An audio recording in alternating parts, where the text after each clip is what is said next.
Over the span of several years, Sega has neglected many of their most cherished franchises, from Golden Axe and Streets of Rage to Panzer Dragoon and Skies of Arcadia. Sega has a wealth of intellectual properties, rivaled only by Nintendo in quantity, that are doing little more than collecting dust as the cries of dedicated Sega enthusiasts echo for their resurgence. Among the loudest of these cries was for the return of the Shenmue series, a franchise which was saved by the sheer passion and determination of its fanbase. Shenmue 3 has been successfully funded by a Kickstarter campaign, and Shenmue 1 and 2 HD was announced to be released on August 21st, 2018.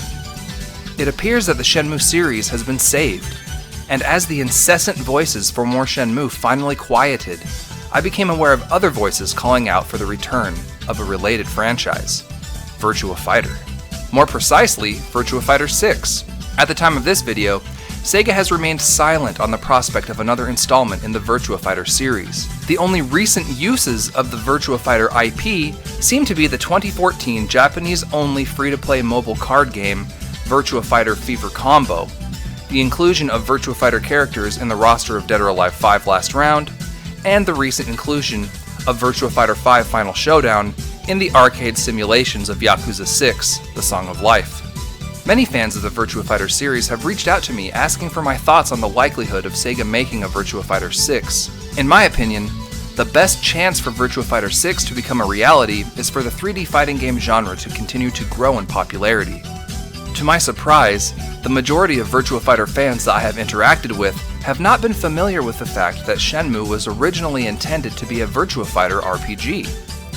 And with the announcement that Shenmue 1 and 2 HD are being released for the PlayStation 4, Xbox One, and PC, the time has never been better to become acquainted with the Shenmue series while waiting for Sega to acknowledge that we need Virtua Fighter 6. In this video, we will be touching on the origins of Shenmue as Virtua Fighter RPG for the Sega Saturn, explore some Virtua Fighter references made overtly in the Shenmue games, and examine the influence that Virtua Fighter has left on many of Shenmue's characters. Let's get into it.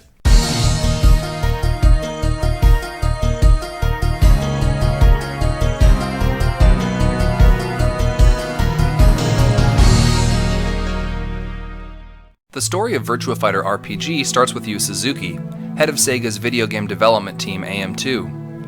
Sega had come to rely on the creative talents of Suzuki much in the same way that Nintendo has relied on the creations of Shigeru Miyamoto. When Sega needed arcade hits, Suzuki provided Hang On, Space Harrier, Outrun, and Afterburner. When they needed an arcade game that used 3D polygons, he headed the creation of Virtua Racing. When Sega needed a hit fighting game, he put forth Virtua Fighter. As the industry continued to change from arcade games to home console experiences, RPGs surged in popularity. Once again, Sega needed a new killer application to drive hardware sales, and once again, they turned to Yu Suzuki to make it happen. Suzuki began with creating The Old Man and the Peach Tree in 1995, a cinematic software prototype for the Sega Saturn, which allowed for a character to be controlled in the third person, freely roam about, and engage in conversation with non-playable characters. As Virtua Fighter 3 neared completion, itself a technical wonder showcasing the power of Sega's Model 3 arcade board, it was decided in 1996 that a full-on RPG was to be made for the Sega Saturn in the Virtua Fighter engine.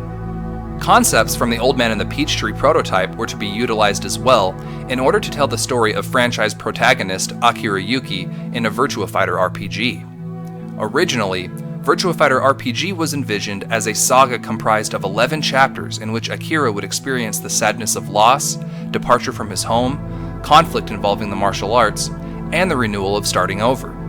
Akira's travels would take him throughout much of China as the events from each of the 11 chapters unfolded. The amount of progress this project saw on the Sega Saturn was both considerable and impressive, but the scope of Suzuki's ambition was eventually determined to be better served on a more powerful console. Eventually, it was decided that the project should be moved to the Sega Dreamcast. The codename of Virtua Fighter RPG, Project Guppy, was changed to Project Berkeley. Gradually, the difficulties associated with telling a new story without becoming incompatible with a pre-established character led to changing the main character's identity of Akira Yuki into Ryo Hazuki. In order to promote more creative freedom in the game's narrative without contradicting existing lore, Virtua Fighter RPG became Shenmue. Amazingly, the final products, released on the Dreamcast, Shenmue 1 and 2, followed the original outline of Virtua Fighter RPG so closely that its fingerprints literally cover both original Shenmue titles. You can find a Virtua Fighter poster in one of the rooms of the Hazuki residence. Also, a Sega Saturn is hidden in a cabinet underneath the television, and Ryo's father, Iwao, is voiced in the Japanese dub by Hiroshi Fujioka, known to many as Seigata Sanshiro of the Japanese Sega Saturn commercials. These are nods to the platform on which Shenmue's initial development took place. In Shenmue 2, another Virtua Fighter poster is plastered conspicuously in front of the Free Stay Lodge at the beginning of the game. Pictures of Shun-Di, who made his debut in Virtua Fighter 2, hang on the wall of a shop named Wise Man's Kung Fu in Wise Man's Quarter. Both games have capsule toys featuring the characters of Virtua Fighter and Virtua Fighter Kids, but this is not the only place you will see them referenced. Many of the Virtua Fighters secretly live within the personalities of Shenmue's diverse cast of characters. Ryo Hazuki still looks very similar to Akira Yuki. They even have the same facial scar and birthday. Akira's CG portrait video on the Sega Saturn shows him arriving in Hong Kong by ship with nothing but his clothes and a backpack. He also displays a soft spot for stray cats like Ryo. They share many moves in common, like the Riman Chochu, or elbow assault, and the counter elbow assault.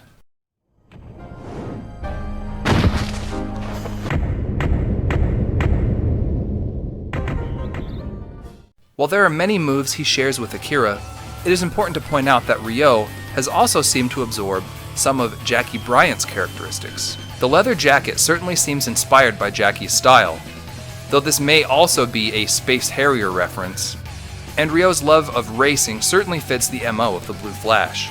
His big wheel attack is one of Jackie's signature moves, and his occasional impatience for people wasting his time is definitely in line with Jackie's personality. I got no time for you! I don't have time to play your little games. His Shadow Reaper move seems similar to one of Kagemaru's, while his Vortex throw and dodging counter moves are clearly Aoi inspired. Ryo himself once proclaimed to a fellow martial artist that his martial arts style is a form of jujitsu, and this also fits Kagemaru and Aoi Umenekoji, who utilize fighting styles that are variations of this form. Jujitsu? Never heard of it. Moving on from Ryo, we have Lan Di, who bears a striking resemblance to that of Lao Chan. Not only this, but Lan Di's mannerisms and martial arts moves also favor Lao in the way he often fights with his hands behind his back while executing spinning wheel kicks, as well as his propensity for grabbing his opponents by the throat. Another character who does not come into play until Shenmue 2 is that of Baihu, who also shares many of Lao's attacks, such as the Renken Tenshin Kyaku and his Toku Kosen Kyaku. But Lao is not the only fighter represented in Shenmue's characters. Sarah Bryant, who in the Virtua Fighter series was formerly brainwashed to become an assassin for the Judgment Six, is channeled in part both by Azumi, the tomato convenience store clerk, and Chunyan, the merciless black market prize fighter. It seems as though Sarah's cheerful and vicious sides are represented by these two respectively. Izumi may represent Sarah's lighter side, but her combat abilities are nothing short of brutal. She has Sarah's mirage kicks, rising knee attack, and even her kickflip. She is considered to be one of the toughest fights in all of Shenmue, which does justice to Sarah. Chunyan is more representative of Sarah's killer side. In addition to using the savage techniques mentioned previously, she also appears to be wearing the beast outfit worn by Sarah when her dark side is in control.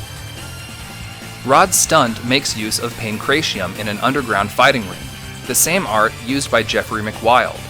He also uses his devastating power bombs and crucifix piledriver attacks. Greg Moore uses pro wrestling just like Wolf Hawkfield. He uses signature throws such as the suplex and Wolf's very own giant swing.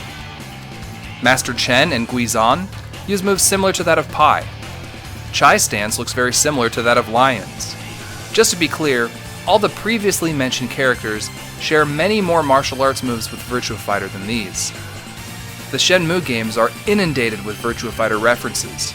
There are even segments where you fight your opponents in the first-person perspective, a callback to an old Virtua Fighter 3 gimmick that could be toggled on and off at will. As for Shenmue 3, now scheduled for release in 2019 for the PlayStation 4 and PC, creator Yu Suzuki stated in 2018 that he wants to take the battle system in a slightly different direction than that of the first two Shenmue games, which drew deeply from Virtua Fighter's mechanics. He stated, "I want to do something a little different with the battles. When it comes to fighting, there are things that I want to make my own, so I was thinking of doing things a bit different from last time. We have been running some tests, and well, it's not a game like Virtua Fighter that is about timing. So I hope that it will take the form of a puzzle game that anyone can play with a strong emphasis on choreography. This does not necessarily mean that iconic moves of the Virtua Fighter series will no longer be part of Shenmue combat, as evidenced by this pre-alpha footage of Shenmue 3 showing Ryo executing an attack that looks similar to Akira Yuki's signature Tetsu Zanko. If there is anything that the Shenmue series has demonstrated, it is that any game series can make a return if the fans demand it strongly and loudly enough. That's something to keep in mind for any Virtua Fighter 6 hopefuls out there. There is no doubt in my mind that Virtua Fighter will one day return. Until that time, the Shenmue series offers plenty in the way of authentic Virtua Fighter goodness that will get your nostalgia flowing. More than any other video game series out there, Shenmue has the flame of a forgotten legacy that made Sega great. It has the soul of a Virtua Fighter RPG.